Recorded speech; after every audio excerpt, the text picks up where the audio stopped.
So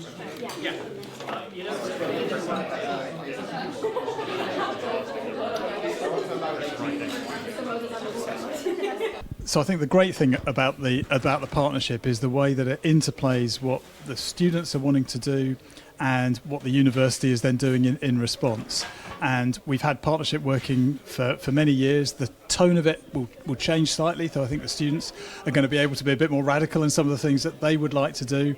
And what we will do on the university side is pick out the ideas that seem to be working and adapt them and try and make them, develop them as part of core business on the campus. So I think it's a really interesting future to watch out for as the partnership moves into the second phase. And in the speech I described it as a sort of fork in the road now, but the two roads will intertwine as ideas are exchanged between university and Green Lancaster and the student groups.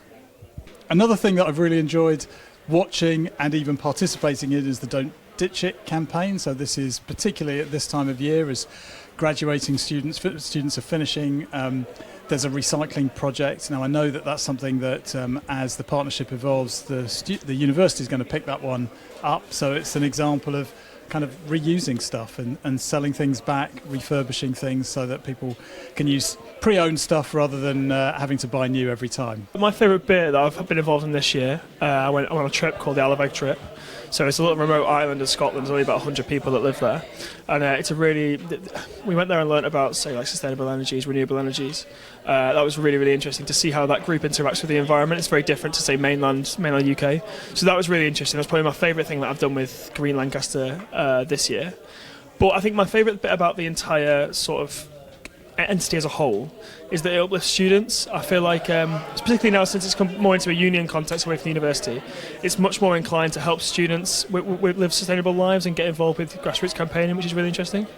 So tonight's event is a sustainable eco event, and we have a chef's 25-mile menu which is produced in Lancashire by local artisan growers, suppliers.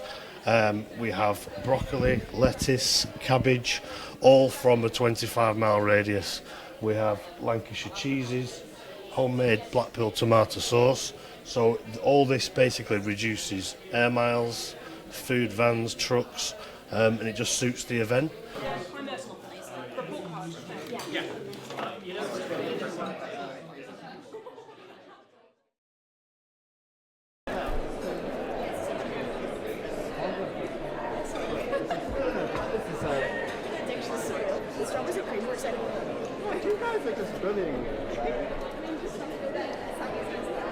So Green Lancaster is all about engaging people in our climate and ecological crises. It's a way to kind of get people involved in many different ways. We run loads of different projects and activities, from things that you can come to in the square, like sustainable lifestyle festivals, to weekly sessions on campus. So things like eco-wild sessions, enhancing biodiversity, and wild well-being sessions. Then we also do trips sort of further afield. We go to places like in the Lake District, giving people an opportunity to engage in sustainability in a practical level.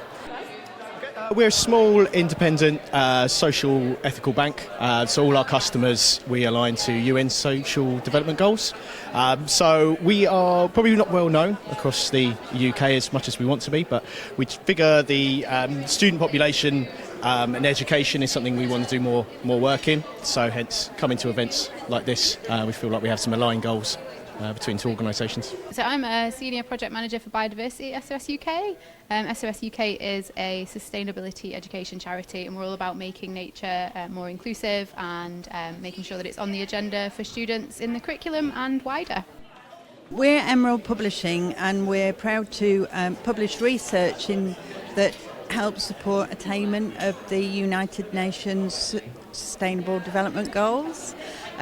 We publish lots of different types of articles aligning with single development goals, and also transdisciplinary and interdisciplinary. We also publish a lot of open access content, so there's a lot of free to access and open access content on our website, so that does relate, like Joe says, to the SDGs and to sustainability generally.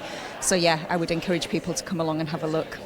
We're essentially a professional membership organisation that supports people, so students, but also professionals who are working in the environment and sustainability profession. So people are looking for careers in this space. We can help them through networking events, resources, training, and all sorts of different things to give them insights into the profession. So my name's Sam, I'm from Hazard. We create a digital marketplace for students to buy and sell second-hand items, anything that you want really in your 3-4 years at university. By partnering with student unions in the country, we can kind of help to build a circular economy through our marketplace, which is going to reduce waste at universities, change that mindset of throw away, use it once, put it in the back of your cupboard, to actually reusing. So if you don't want something, actually I can just go around the corner to another student on campus and sell it to them. We are basically selling, and we're trying to make contact with more and more universities to have a look at we've developed a luxury range of sustainable clothing exclusively made with fair trade organic cotton combined with recycled polyester out of a totally ethical supply chain based in India. And we have total traceability of the cotton right down to individual cotton farms and individual cotton farmers. And it's a nice business to run because we know with every single garment that we're selling, we're doing some good from a social development point of view and hopefully from a climate protection point of view as well. So Insure Our Future is a global campaign. It's a global network of organisations that are trying to put pressure on the insurance industry to stop insuring fossil fuel projects. So every fossil fuel project across the world needs insurance. It's one of the important things they absolutely need to go ahead. So we're trying to use that as a lever to get insurance companies to say they won't insure those projects. And that means the projects basically can't go ahead.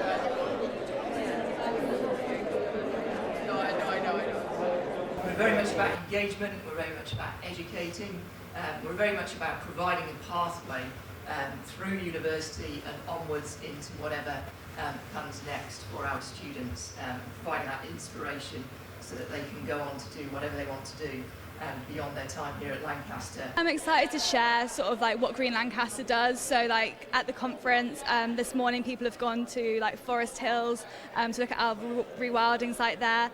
We've got opportunities to visit like the Eco Hub in like just after lunchtime. So we're hoping that the Sustainability Summit is a place for students really to network, learn a little bit about what they can be doing for their institutions on climate change, the ecological crisis, and campaigning in general. Connections, that's what I think is most important about these kinds of things, because it's through partnerships and connections that powerful things can happen. So yeah, the opportunity to talk to people, find out what they're working on, how we can work together, that's important. Well, I just like speaking to different universities and seeing the different ways they approach sustainability. You've got the Green Lancaster over there, which do an amazing job. And it's just, I'm quite new to the industry, so just meeting new people, seeing what the gist is with the higher education sector and how we can kind of implement our strategy and improve things, really. I'm most looking forward to the nature and biodiversity session. We're going to be talking a little bit about what kinds of things you can be doing for nature on your campus. We're going to be learning a little bit about a programme called Hedgehog Friendly Campus, and we're going to be learning about another programme called Nature Positive Universities.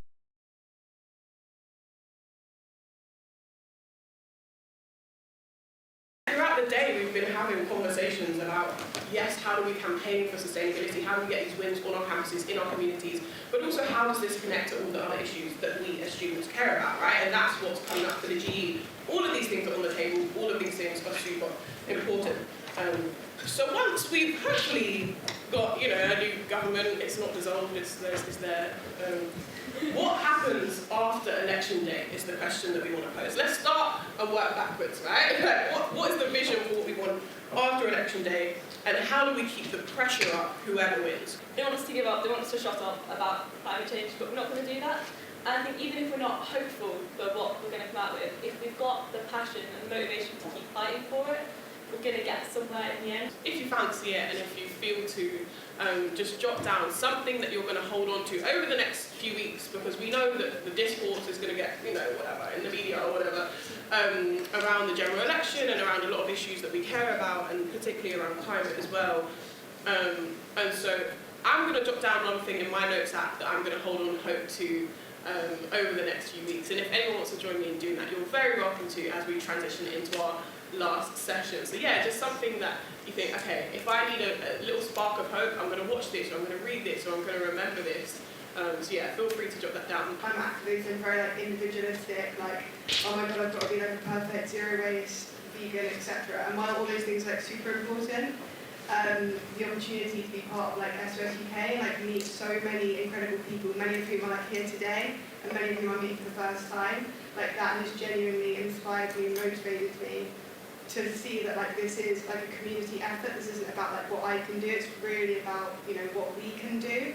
And I think like today is just absolutely testament to all the incredible work that students are doing, that staff are doing, sabbatical officers are doing, and like all really like uniting together. And you know, in a system where we are being forced to be like individuals, I think it's absolutely like in resistance to that, to join together and be part of that collective. So that's what gives me hope. And I am like, it's really cliche and I hate it because people say it to me, but I'm inspired by like the young people that I shouldn't have to be, and it shouldn't have to be on our shoulders to deal with like the biggest systemic crises that we're facing. But I really do think like, you know, we are the future, teach the future, etc., etc. And we can really do some cool stuff together. Thank you so much, and yeah, big shout out to everybody. I know that lots of staff in SOS UK have worked really, really hard to make this such a success. It's been our biggest, best ever summit, so bring on next year, because we can only go further, right? And yeah, who knows what political situation we'll be in, but that final session has been great to bring it back to think about the current context and what we can do to like make our vote matter. Yeah. Thank you.